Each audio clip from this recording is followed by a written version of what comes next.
Good morning, good afternoon, good evening. Thank you for joining our By Growers for Growers webinar today. My name is Scott Thornton and I am the Vice President of Sales at Heliospectra. We are thrilled to have Andreas and Ida with us today and learn more about the ultimate vertical growth. Heliospectra was founded in 2006 in Sweden by plant scientists and biologists with one vision: to make crop production more intelligent and resource efficient. Today, with customers across 6 continents, Heliospectra is a global leader in innovative horticulture lighting, custom lighting control systems, and specialized services for greenhouses, vertical farms, and control plant growth environments. At Heliospectra, our mission is to redefine nature's potential through innovation, technology, and meaningful partnerships. Our commitment delivers operational excellence to our growers and their businesses. Thank you for joining us today to learn more about the ultimate vertical farming and Ljusgårda. I would like to highlight a few housekeeping items before we start today's program. Please enter your questions or comments into the chat box. We've allocated approximately 5-10 minutes at the end of the webinar to discuss your questions. If we run out of time, one of our presenters will be sure to reach back out to you directly by email. We have a lot more webinars planned, so please register for upcoming topics that may be of interest. A link will be provided in the follow-up email along with a recorded version of today's webinar. And lastly, please follow us on social media and check out our newly updated website where we continue these discussions from this and further webinars. And now I'd like to introduce you to our moderator for the day, Ida Fallström. Ida is Heliospectra's plant and light research expert who oversees the company's in-house plant lab in Sweden and conducts both research and commercial crop trials to assess plant light strategies, plant health, crop performance, and desired production outcomes. After wrapping up her studies in biology and ecology, she moved on to working with a few different research projects before joining Heliospectra over 9 years ago. Since then, she spent her time focusing on trying to understand exactly what type of lights plants need to truly thrive. So Ida, over to you and have a great webinar.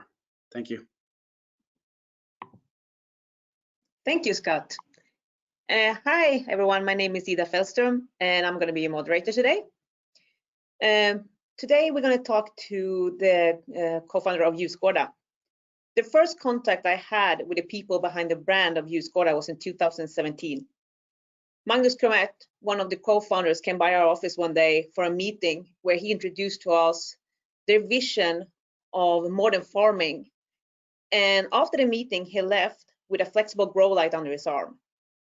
With that grow light, he started to conduct tests in his garage while the rest of the vision took form. We stood together with the Ljusgårda founder in a cold, empty warehouse where they pointed out on a messy concrete floor and said, like, there, over there, there's where the main production should be. But after some time, it all was ready. And today, 3 years later, Ljusgårda are about to expand to 7,000 square meters of indoor production of leafy greens. For me, who had the pleasure to following the journey from 7,000 square meter and expansion close up, it's been a very exciting, and we at Heliospectra are very happy to play a small part in Ljusgårda's success. So here today to share their story is Ljusgårda's CEO Andreas Wilhelmsson. Andreas, please, the floor is yours. Thanks a lot, Ida, and hello everybody. It's an honor to be here. As said, my name is Andreas Wilhelmsson and I'm the CEO of Ljusgårda. Ever since I started my first company, I've had a big passion to find people who are good at what they do, ask them how they do it, and then implement those very things. And I remember in the beginning when I started my first company that I went to the local restaurant guy and asked, how do you run your own company? And then I took those lessons and implemented into building a web agency. And then I'm just going to share my screen now. Let's see, so we get those slides going. There we go. So now fast forwarding it to today, I've had the privilege of meeting people who are world-class at what they do, ask them how they do it, and now I'm implementing those things into building Ljusgårda. What we do at Ljusgårda is that we grow great tasting greens you can eat with a good conscience from Sweden year-round. In Sweden, more than 70% of all fruits and vegetables that we eat on a daily basis are from other countries. And this is despite the fact that when you ask the consumers, 7 out of 10 say that one of the most important things when they come to making a decision in the store is that it's Swedish. So what do we do about this? Well, we took the concept of outdoors and brought it indoors, creating a controlled ecosystem where we can grow under optimal conditions year-round without breaking a sweat about the weather. Today, thousands of families are eating our salad every week, coming here from Tibro in Sweden. And when they meet our brand in the store, they don't meet the vertical farmer or the hydroponic farm or the digitization of vegetables. They meet Magnus, as Ida was referring to as her first impression of Ljusgårda. They meet Magnus, our modern farmer, who just replaced the tractor with a light and the shovel with an iPad. That's it. Our consumers, they love that we are a modern company, but they don't really care that much about it, as we growers of course do. So we keep it simple. This is a great tasting product and it is from Sweden and it costs roughly the same as the imported ones. This kind of communication and the kind of quality we produce here have made our bagged salad in the stores being the top 3 bagged salad product in each and every store where we are in, being the #1 in several of them. I always, or not always, but I very often get to meet a lot of investors because as you growers know, it's a capital intense business we are in. So when I meet investors, they always ask me, but Andreas, indoor farming is not new, vertical farming is not new. So how are you different? And I always tell them the same answer. There is one thing where we are very different. One unique thing that's hard for anybody else to replicate. And that's the fact that we are from a region called Skaraborg. Skaraborg is a region in Sweden with 15 municipalities making up 265,000 people in total. So it's not big, but in this region, we have 800 manufacturing industries. And this means 2 things for us. It means that we are able to get the people who are world-class at automation, production flow, everything like that into the company. And it also makes even the local handyman being very good at creating an efficient production. The local handyman doesn't use any buzzwords like lean or anything like that. But since that person's customers is manufacturing industries as well, they have it in their blood. And this is not new. This has been for generations of generations here in Skaraborg, which make us being a very, when it comes to labor, productive facility. So where we are now is that we are about, as Ida said, to fill. We have a facility here of 7,000 square meters, and a year from now, we will have outgrown this facility and we will be starting building the next one and taking the concept to the world by basically showing this is how you do it, this is the technology, now go and grab that market. But we should always come back to our core mission, which is to grow great tasting greens you can eat with a good conscience year round. But internally, we talk about what we really do. And that is that we make people and plants grow. We are obsessed with growth. We are obsessed with personal development and educating ourselves because Indoor farming is happening now, and if we are going to grow that quickly as a company, everybody in the company must grow at that pace as well. We also have something we like to call common farmer sense. It's a direct translation from Swedish, sounds better in Swedish, but it basically consists of us questioning all the solutions that's out there and always telling ourselves, don't reinvent the wheel, see if any industry or any other grower already have done that, take a look at it, learn, and then start growing from there. So we're standing on the shoulders of a lot of different industries and a lot of different growers to come to the place where we are now. So that's just a short introduction about Ljusgårda. And now I will looking forward to having me being interviewed by Ida. But as they said in the introduction here, ask your questions, because I love to have answer as many questions as possible from you guys, because this webinar, it's not for me and Ida, it's for you guys. So ask your questions and we will try to answer as many of them as possible. And I'm going to stop my screen and then we should be good to go, Ida. I will unmute myself. So thank you, Andreas, for the presentation. It was a really nice one. And I mean, I've been at your facilities, I've seen them, they're great. I have met your team, they're even greater. So it's going to be so much nice to actually be able to bombard you with questions now. So I dare everyone who's attending to please, I have my share of questions. I will surely take off the times, but I'm more than happy to leave over for you guys as well. But Andreas, I will start up a little bit, because I mean, if someone is not from Sweden and you explain scalability, but you're actually more facilitated in Tibro, which is actually a fairly small place. But why did you choose Tibro as your place of the growth facility? Can you please elaborate a little bit about your choice there? Well, first of all, Tibro, and Tibro is not unique in this situation, but Tibro is a city that has been very, very big when it comes to manufacturing furnitures for companies like IKEA and so on.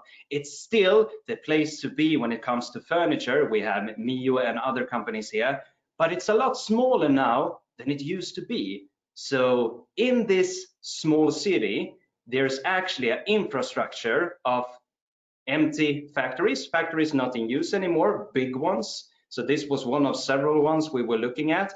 And the electricity infrastructure, as many of the larger growers know, is very big here. So we could actually go 10 times more on the electricity grid than the whole city are using right now. And that's very relevant when it comes to indoor farming. So, and then logistically, it's actually, it's hard to know if you're not in Sweden, but if you're looking at Google Maps and you were to point out Tibro, you are right in between the two biggest cities in Sweden, Gothenburg and Stockholm, and we are very close to all distribution centers all over Sweden, so it's actually very good. And there are some more cities in Skaraborg that fit this. So one convenient thing, of course, was that two of the founders, four in total, are living here in Tibro. Okay, good. Thanks. And one of the other things, as well as you mentioned when we started here, was that you started actually completely different thing. It was an IT you started, right? Yeah. So how come that you with no grower background decided to go into food production industry? Well, if someone would have told me 10 years ago that I would be growing salad for a living, I would have thought they were joking with me, to be honest. But what was happening is that 2017, probably right after you come across with the one of the then three founders, so I came in a little bit late. One of them were asking me, Andreas, we have this thing, it's in a garage, it's growing. Come and have a look at it, see if it's something for you. You are running your businesses, I think you will like this. I said no so many times to visit this garage, but then one day I finally gave up and all right, okay, I'm gonna look at it, but I don't have the time, I will only look at it.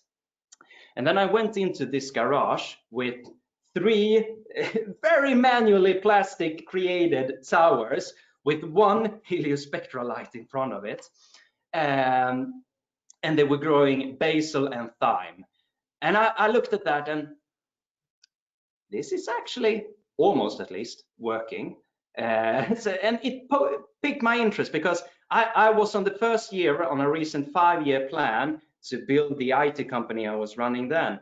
But I've always had a passion and followed something called Singularity University. Some of you maybe know about it, some of you don't, but it's basically a university and a community to create something that makes the world a better place and affecting people, creating an impact. And one of the founders of Singularity University, Peter Diamandis, I've always been a big fan of me. So I've always had in the back of my mind that I one year should find some innovators and go on that track. And now 4 years too early, it stood there. So I was thinking about it, starting to get curious. And when I finally got curious enough, I like, okay, if I'm going to bet on this, I need to do first thing first and see, is there anyone who would like to buy these products, buying salad or buying herbs? So I did what I always do and what I recommend all growers to always do first. You go and ask the customer. So what I did is I went to a grocery store chain called ICA, who has 50% of the market in Sweden, contacted the central purchasing organization, and I went there for a meeting and said, hey, I want to be your main supplier of salad. What do I need to do? And they're like, okay, do you have any salad now? No, but we're going to grow it indoors. Okay, so you have a facility now. No, we have a garage. Okay, but that's working. It's almost working. So they thought I was cute, and of course wasn't even close to sell. But they told me everything I needed to know when it comes to what kind of quality you need to have, certifications you need to have, distribution you need to have, everything. So I got this big to-do list from that meeting and went home and did that homework. And when I understood the market potential for fruits and vegetables in Sweden, and specifically looked at some of the products now ending up as bagged salad at Ljusgårda, then I decided to go all in. And then I quit my other companies and went full speed into Ljusgårda. Well, we're really happy that you did. Me too. But you mentioned also like you started quite early as well on, because when you look on vertical farming, there's plenty of choices how to do it. What I have in common is that it's growing more towards upwards. But your choice has been kind of a growing tower. Yeah. So how did you come up with the vertical towers that you're using today in your growth facilities? Well, first of all, we actually did it. So one of the founders had been searching online, looking at YouTube, finding this company called SipGrow, and it seemed to be working. And as I said, one of our core values is common farmer sense, don't reinvent the wheel. So when we were starting out, we bought a complete working farm called SipGrow, and it's a great start for any grower. So we learned everything there, created our products, got that to work. And now when we are expanding and scaling up, now we are building new technology and our own solutions. But to start with, it was so great to just get that working, get the experience, and start to work with the customers to create products. So yeah, so we didn't come up with it. We just ended up there and it worked to begin with. Yeah. So just to elaborate a little bit on that. So you took something that was already there and now you adapting even more to where you see your needs are, or? Yeah. So looking at us now, of course, we just started and then we realized, okay, power consumption and labor cost are two big costs for an indoor farm and distribution. So we went all in to cut out in all these three areas. When it comes to labor, we had to redesign the system to be able to get it automated step by step. So that's why growing wise, it's been working. So of course we are, and that's the thing, I think a lot of growers, they go either direction. They either go for a solution and stay there, or they try to reinvent everything from the start, and then it takes 5 to 10 years to get going. I don't want to wait that long. So it's better to get the products running and the customers to try your product and get growing experience. Great. So when you knew you needed light for your plants, was LED an obvious choice for you? Short answer, yes. Looking at power consumption and climate control made the decision to go LED very easy. So that's an easy one. Yeah. But how important is the light for you in your production, you would say today? It's very important. If we look at the collaboration with Heliospectra, having flexible spectrum that have meant a lot. And when we chose to go with flexible spectrum, it was mainly because of two things. It was, first of all, that we actually didn't know what products we would end up growing in the end. We were looking at herbs in the beginning before doing the real market research, now ending up with salad.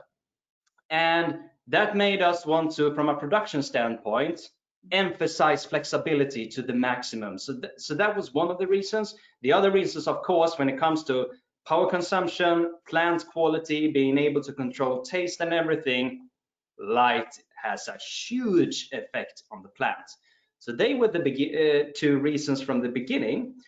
But now when we have been running this for a couple of years, we now know a third thing, and that is that flexible lights actually compensates for human error. Because sometimes, as you growers know, shit happen, you know, the water tank breaks, the climate system breaks, and it's very good then to be able to change the spectrum to have a more recovery light, and sometimes we are getting too much volume, we want to slow it down. So lighting has meant a lot to us, and the flexibility has been extremely important in the beginning. Oh, great to hear. So you talked a little bit about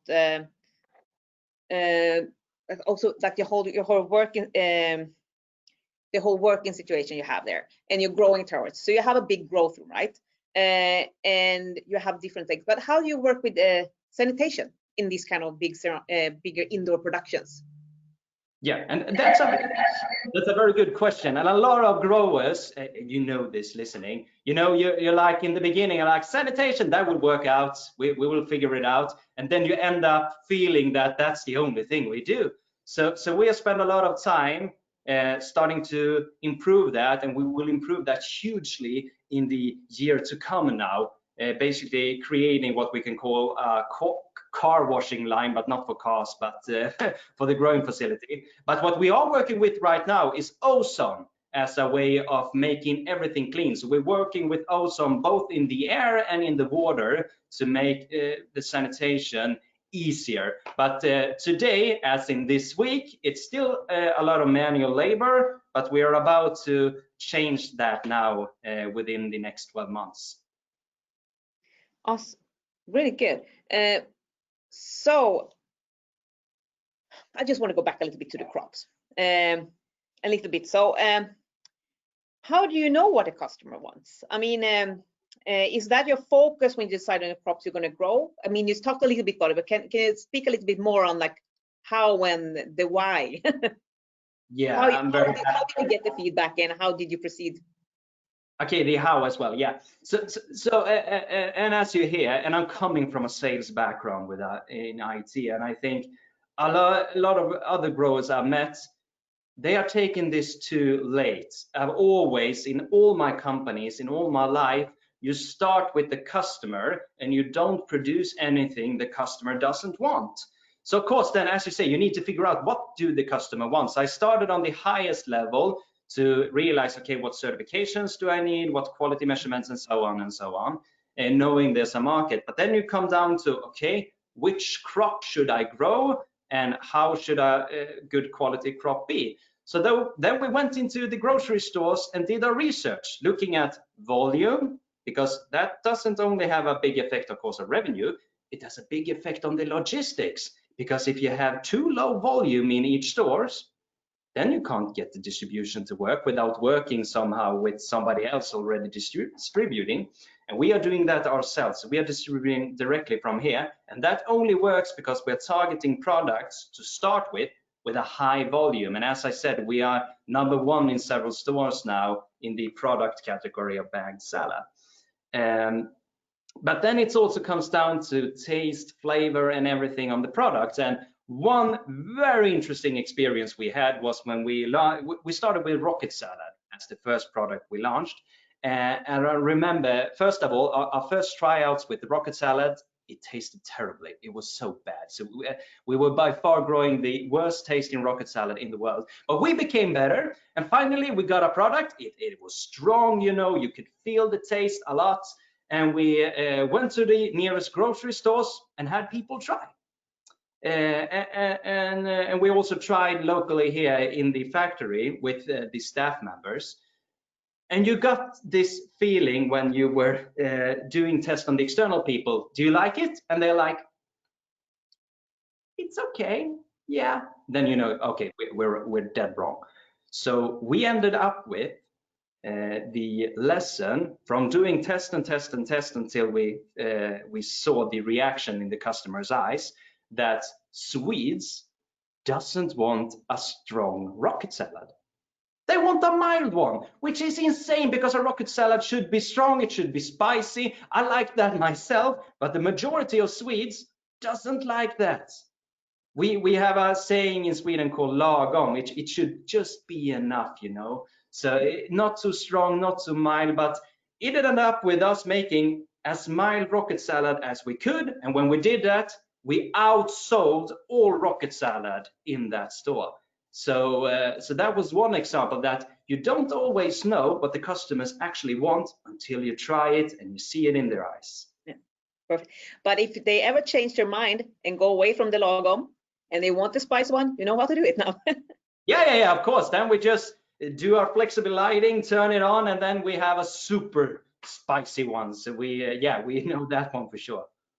Yeah, and how much of and which parts of your production do you estimate to be in automatic in the future? I mean, today, I mean, no, but if you're looking on in just expanding as well, like in steps, I mean, from not realizing that can not happen at once, but if you go into the closest future, into the further future.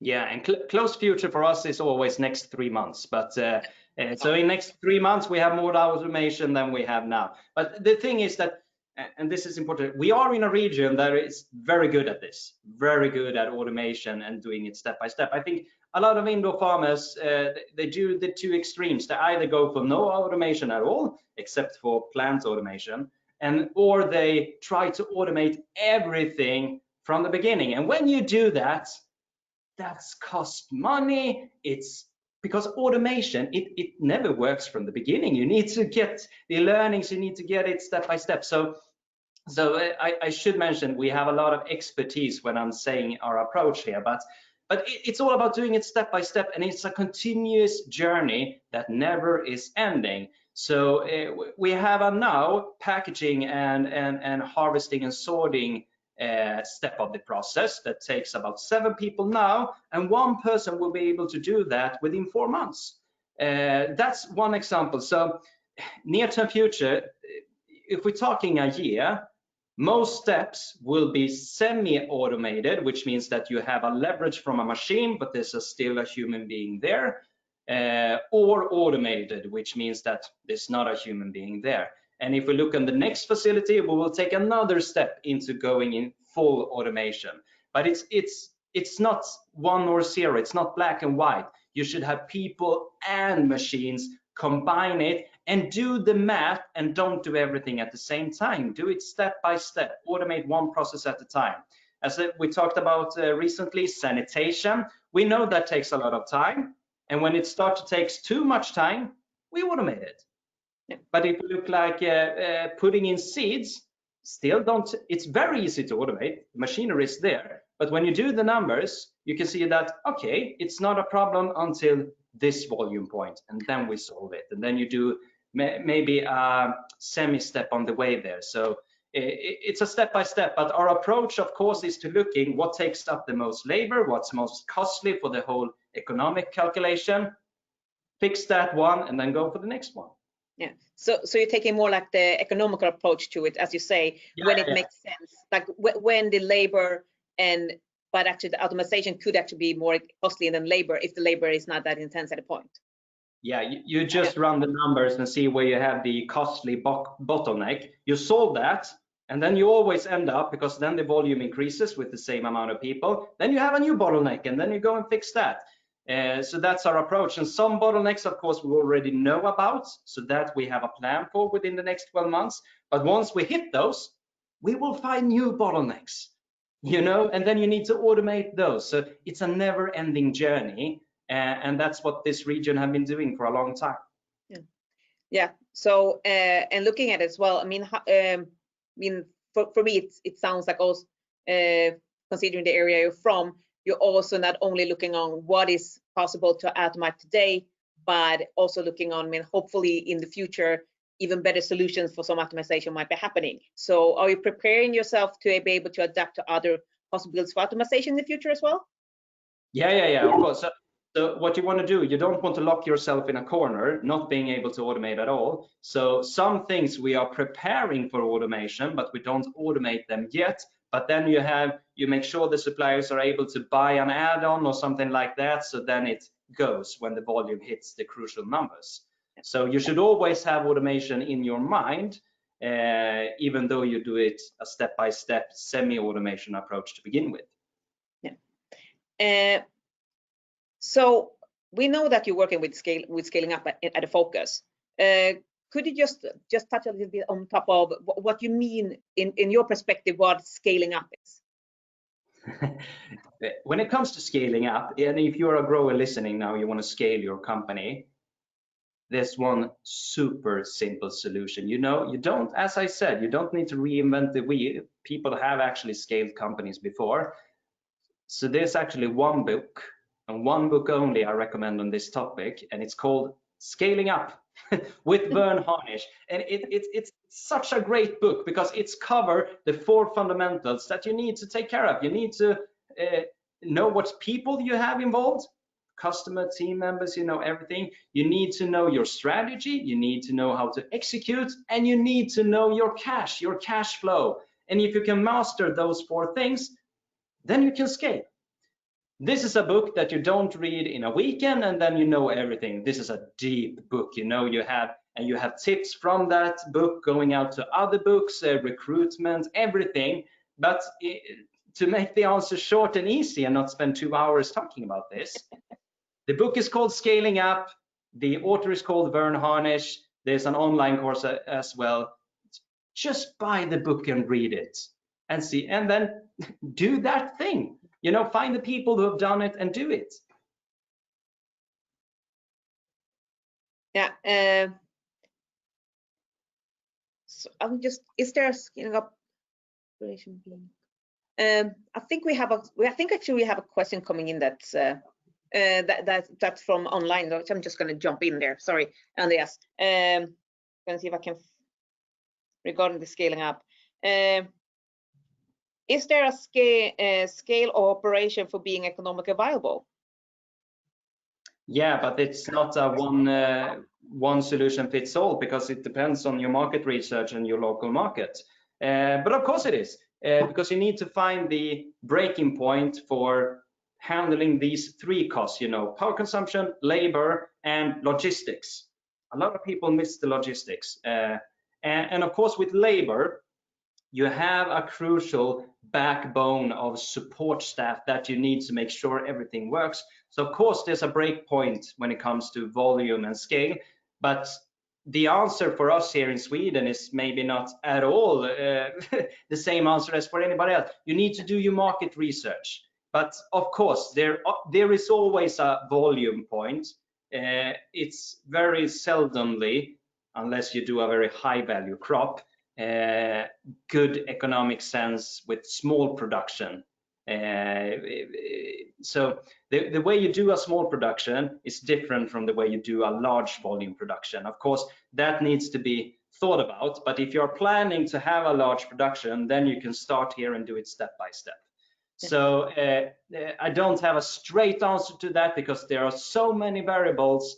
That depends. I mean, here in Sweden, we have cheap green electricity.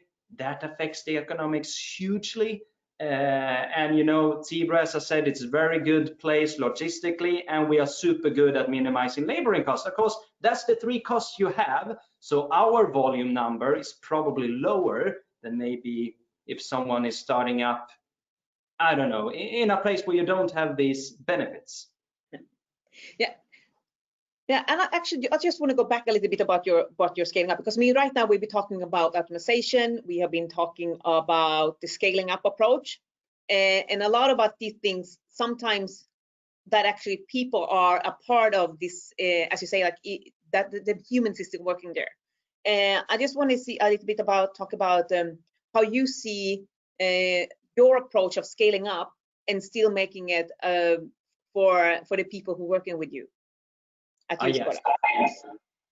One thing to mention there, as I said, I've had a passion since I started my first company more than a decade ago to find people who know these things you want to do. So already when we were in a garage, I recruited. We figured out that there is 2 things that are going to make or break this: being very good at production and being very good at marketing, creating a good brand. Our name wasn't Ljusgårda from the beginning, which is a very strategically chosen name for the Swedish market that you get this local farmer boy feeling from. So before we got this facility, before we even got the keys in 2018, I have recruited an external board, an external advisory board for production, and external advisory board for marketing questions, with some of the people that I know have the skills to do this, so I'm able to ask them very often how to do. So the support team around Ljusgårda has always been very big. Looking here now, we are about 20 staff members, but we have a team of 100 people as investors, experts, advisors, you know, everything like that, working with Ljusgårda towards the goal. And that creates a huge difference. So, you know, don't be afraid to ask. Just ask people how they do. And if you really like to talk with them, ask them if you can do it on a regular basis as a board member or as a advisory board. So yeah, when it comes to scaling, get a team there that knows what you are going up against. If we look at our board now, I mean, there are several people there who are used to billion-dollar companies, and of course, having their experience in the scenario where we are now, they know what problems lies ahead, so we can make sure we are ready for that when it comes. All right, so let's go a little bit about as well, because I mean, having a vision and having what you want to do, that's really great. But one thing you also need often is to attract investors. So Yeah. how have you guys worked on attracting investors into Ljusgårda? Well, yeah, as you said, you know, indoor farming, as all the growers here know, it's a capital intense business to be in. But I've always, I mentioned that in the beginning, a guy called Peter Diamandis, which have been someone I've followed for a long time. He has a book called Bold, and in that it says a line which I've taken with me when it comes to investors, and that is to always launch above the line of super credibility. Always launch above the line of super credibility. What does that mean? It means that you do the research, you ask people, but you don't open up the possibility to invest until you have the team in place, the structure in place, you know the strategy is good, the market is there, the customers is there. Because when you have everything in place, then you got everything. It's almost impossible, you know, to say no, because you have everything in place. So do your homework and prepare the case. So my recommendation is you can talk to investors early on that you don't want to have in your company. Save the best ones that you really want to have to when you are ready to talk to them. So when you are talking to them, you try it out with some investors, but you have your really good ones you want saved, and then you talk to them and ask them if they want to join and present your case. So that's number one. I think number two, which many people miss a lot as well, listen. You know, investing in your business is actually not only about you. It's about the other person on the other side of the table as well. You need to understand their reality. What kind of companies are they looking for? How long do they have a long-term vision or a short-term vision? Or what's the case? So you should be asking a lot of questions about the investor as well. Both, of course, to figure out if you're a good match, but also really to hear what's important for them. And then you don't need to tell them all details, you know. Most investors, they don't care about what water filter you use in your water system, you know. They care about the business model, that you've done your research, and that you are a team there that they can believe in and bet on. Yeah. And also I just wanted as well, you also mentioned a bit about your brand, and you had a strategy around it. So how did you build your brand strategy? You said that you started off with another name, then you went for Ljusgårda. How did that come? So first of all, as I said, before we got the keys to the facility, I assembled a marketing advisory board who are great at these things. Before they did their work coming up with the name, our name, the meaning of it in English that we had before Ljusgårda would be vegetable factory. Every time we were talking about the company, I always got the question, is it artificial? You know, does it get sick? The questions you're used to get. When we did our branding right, we started up talking about the product, we described ourselves as modern farmers, and we took away all the unique selling points that you usually tell, minimized it to saying it's Swedish and you can eat it with a good conscience.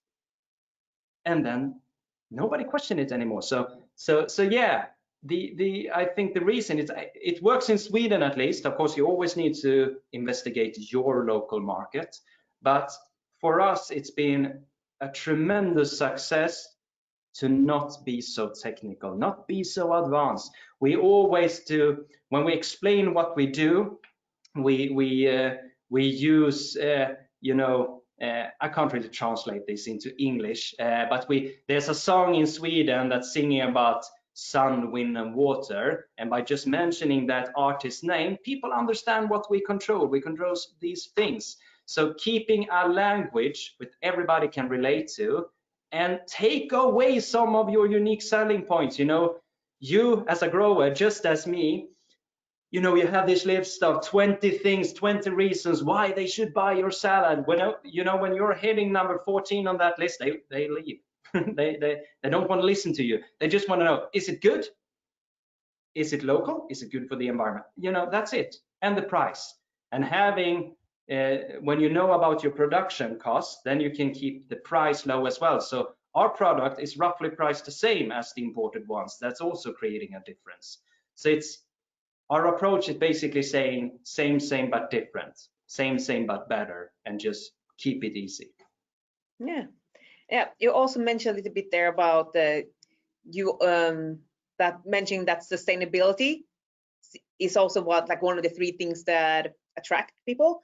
So how important is then the sustainability approach for you? Yeah, for us it's very important. To correct you, for the customers it's important, but not to as many people as you think. The ones who think it is important, they tell you about it and they are loud. So you can get a feeling that that's a majority of the people. And the majority of the people, of course, they want to be environmental friendly when they have the opportunity to be that. But if it is at a higher price, a lot of people still, nah, that's not enough. But I want a good quality product. That's strong. Quality is number one, then comes price, then comes climate friendly and everything like that. So, but for us internally as a company, I mean, as I said, I'm following Singularity University. This is about creating an impact, making people and plants grow. And of course, then we need to do this in a sustainable way. So that's hugely important for us. And when it comes to indoor farming, you know, just making sure your electricity, which you spend a lot of, is green.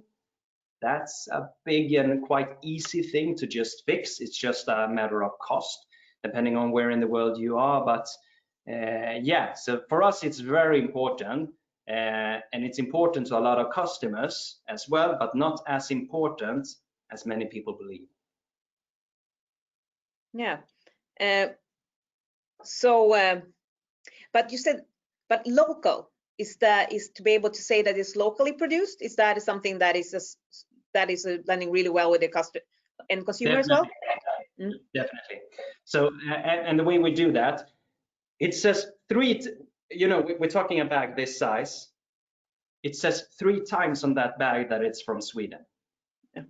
And since you have no other salad product which are from Sweden year round, yeah, that's a very easy way for us to sell. It's good quality and good for the environment because it's from here. So it's a shortcut for us to tell that story. If you turn the bag, then we have storytelling. We're talking about Magnus as was walking into the Heliospectra office in 2017. We're telling his story about his passion for food, his mother's passion for agriculture, and it's more of storytelling. But yeah, people care about that it's local, so they can feel it. So we wouldn't call our brand, we would never export salad to another country. We build a indoor farm in that country, making that one being local over there. Yeah. So as at least as I understand it, one part of you being able to be local as well is that you make your own distribution directly to your stores, so you don't have any middle hands as well. Is that the part of the concept you will be using as for distribution in the future as well? Yeah, for the products we have now, distribution, just do the numbers, count on it. If you have high volume per drop-off per store, in our case, then you can do it, because then you don't need to visit that many stores in one day for one driver locally, and then it works. But if you're taking like microgreens, which is a great product, but that big volume per store, if you're going to drive around delivering that to a lot of stores, it takes too much time, costs too much money. So then you need to go central with some other distributor instead. So run your numbers. But if we're talking Swedish salad, as we are focusing on now, yes, it makes sense to doing the distribution ourselves. So, but it's always a question about do the math. It's a question, and it differs from where you are and what you are growing and how much your customers buy. Yeah. And I mean, we also need, considering our times today, we also need to, I will address this question as well. COVID-19, it has affected us all in one way or another. But how has that affected your production?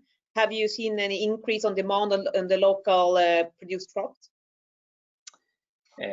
To start with, it should be mentioned that both you and me are sitting in Sweden, and a lot of people have read about Sweden, so we are in a different situation than many other countries are in. It's a lot more open, which means that the same things are happening in Sweden that's happening all over the world, but maybe not to that extreme when it comes to store volumes. But it's hard for us to know if COVID actually affected the sales, because we always sold 100% of what we produce, and we have been on a steady climb in volume since way before COVID, both on total volume and volume per store. So it's hard for me to know if we would have hit the ceiling in May without COVID or not. But looking at the numbers now, it's still going upwards. So the answer is, I don't really know. What I do know is that the grocery stores in general are selling more. So of course it could have a positive effect, but we don't know. That's the short answer. But from an operational standpoint, of course, we have been prepared to have more sick leave, to have things in stock and everything like that. So internally, it has affected us as being ready for challenges that can happen due to COVID-19. But when it comes to customers, we don't know.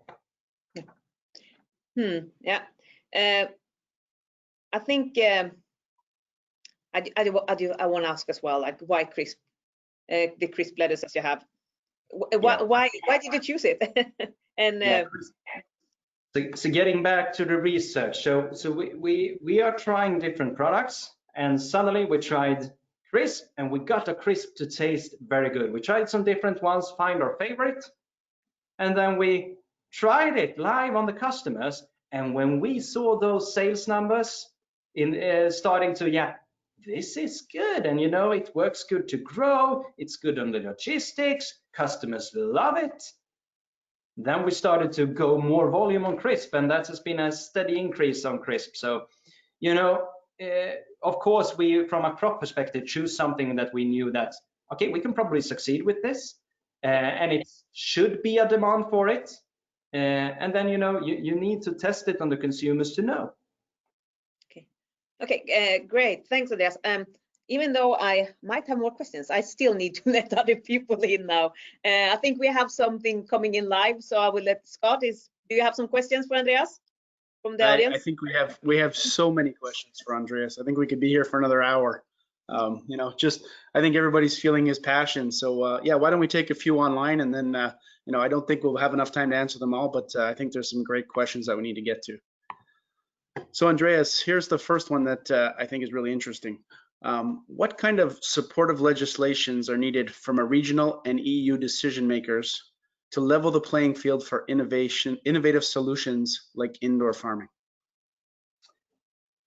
Of course, you can probably do things to make it easier, but I mean, we are operational, we are good to go, we have no problems with sales, so you don't need the regulations to change to do this. It's already there.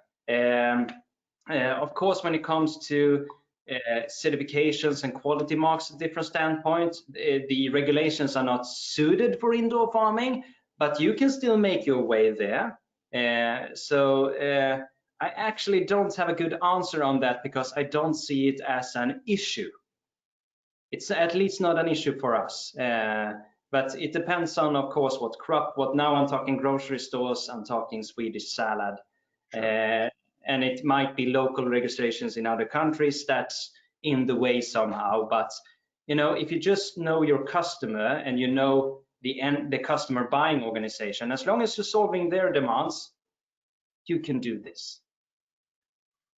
Good answer, thank you. Here's another good one. How would you compare the productivity of your vertical farm with a state-of-the-art greenhouse? Well, it depends on which state-of-the-art greenhouse you look at. It's you know, this comparison, it's not that straightforward. It's just like the same thing that's saying we have the highest vertical farm. You know, we have the least amount of square meters. Yeah, that's important if square meters are expensive. If we are in Tibro here, you know, that's not the thing we're targeting here, because space here is cheap. What we are targeting is production flow. So it's hard to give a straight answer, because we are comparing ourselves to then bagged salad sitting there in the shelf. And if the state-of-the-art automated greenhouse have all of that process internally, of course it can be good. Of course it can be great. What's good here compared to a greenhouse, that this is a factory, so it's very good to do the refinement, the packaging here. So that's basically a non-answer to your question. I hate when people give those answers to me, but the thing is that you need to be, you can't compare with that big category to category things. It's just as irrelevant as saying that, hey, our vertical farm is 10 meters higher than yours, so we are better. You know, look at the numbers, look at the volume, how much the customer likes it, and if it makes sense financially. Very good. In the mood for more questions, Andreas? Yeah. Good. Good one here. Do you have any special food safety certification requirements like IFS or Global GAP that you have to conform to? None of those for delivering to Swedish store, but we have a Swedish regulation called, or certification called Svenskt Sigill, Swedish something. and that's the standard that the big grocery store chains require. And that in turn has different ways. So we have expanded to include the climate certification add-on to that, which is quite unique and got some recognition worldwide because it's targeting behavior and not only numbers. But yeah, that's requested, but it's very local. So there's no EU regulation thing. But of course, we are a farmer and we are producing something you can eat. So we need to, you know, have the quality measurements in place, making sure that we deliver safe food people can eat. But the IP Svensk Yield certification is the only one very clear, which is mandatory to deliver high volumes. Very good. Another one here. Can you elaborate on how you envision your great solution to reach the world? Are you planning to enable it as a service for entrepreneurs, or sell the equipment, or just give it out as an open source? So we have two things. So as a company, we have three areas of focus. One being the Swedish salad. This is where we build our cash flow initially, and this is where we get the muscles to expand globally. Then we have two ways we are going global. First one is that we are, you can say, franchising the concept, giving away the technology, giving away the know-how in exchange for taking a cut out of a market. So we are currently looking at expanding to a much warmer country than Sweden, to get the two extremes, you know, cold country, warm country, hoping that we should have our first factory up in 2021, 2022. That has stopped due to COVID-19, those practical discussions with that partner in that country. So that's one, and that's all about, you know, producing great tasting food. But then you have a large population in the world, they can't afford great tasting food. They just want food that's not killing them. So we actually have a farm operational in Kenya, in Nairobi, called in a place called Dandora, which is a dumpster yard. If you Google this, it's one of the world's biggest dumpster yards, and it just popped up there. In the middle of this dumpster yard, a lot of people are living, and in there, we have a small ebb and flow system working, producing healthy spinach that the people can eat there. So we're actually doing now a test there, so it's together with the Kenyan government. We have some stakeholders on place there. So we're making a small tryout to see now, can we scale this up very cheaply as well? And we don't earn money from that. That's our goal, to, you know, feed the world. So those are the two ways we're going global. So you can say Swedish salad, take the technology we learn from creating Swedish salad to rich countries, we can call it, and then do our impact in the countries who can't afford it, just making sure they don't grow, you know, in trashes. It's not healthy. And everybody who knows about plants, you know, you can imagine yourself, if you're planting a plant inside on a dumpster yard, you know, it's just messy. The plant takes it up. So by just moving it up, ebb and flow, hydroponic, they already have the sun. It doesn't need to be perfect. It just needs to be healthy. Great. So Andreas, I think I'll ask you one more question. We're almost hour passes fast, and we're almost at that point. But I think the most important question I think everybody probably has for you, and I think we can see it, is just this passion you have for this business. So for all those who are interested in vertical farming and getting into this industry, what advice would you give them? About passion, I wouldn't say that that's nothing to do with any industry. You know, you need to figure out what you're good at. I've been listening for many years to a guy called Dan Sullivan, and I'm attending a something called Strategic Coach, which is a program, and there's podcast and, you know, everything around it. They talk a lot about finding your unique ability, and I know mine. It's about lighting people up, which I'm hoping I have done with you in a way that's creating an impact in the world. So as long as I'm doing that, I'm passionate. So, you know, and it happened to be indoor farming that I'm doing this in. So if you just know what you love doing, and if you have an interest of this business, then, you know, just make sure you do what you love to do and team up with people who love doing the other things that you don't like. Very good. Well, Andreas, Ida, I just want to thank you for a fantastic 1 hour. I mean, it flew by. I think just, you know, having the passion, as we said again, and lighting people up, Andreas, has been fantastic. You know, it's engaging. I think you have a great solution. You've presented great opportunities. Ljusgårda is a growing company. And on behalf of Heliospectra, I just want to say thank you. Thank you for your time. Thank you for your insights. And we appreciate everybody joining us here today.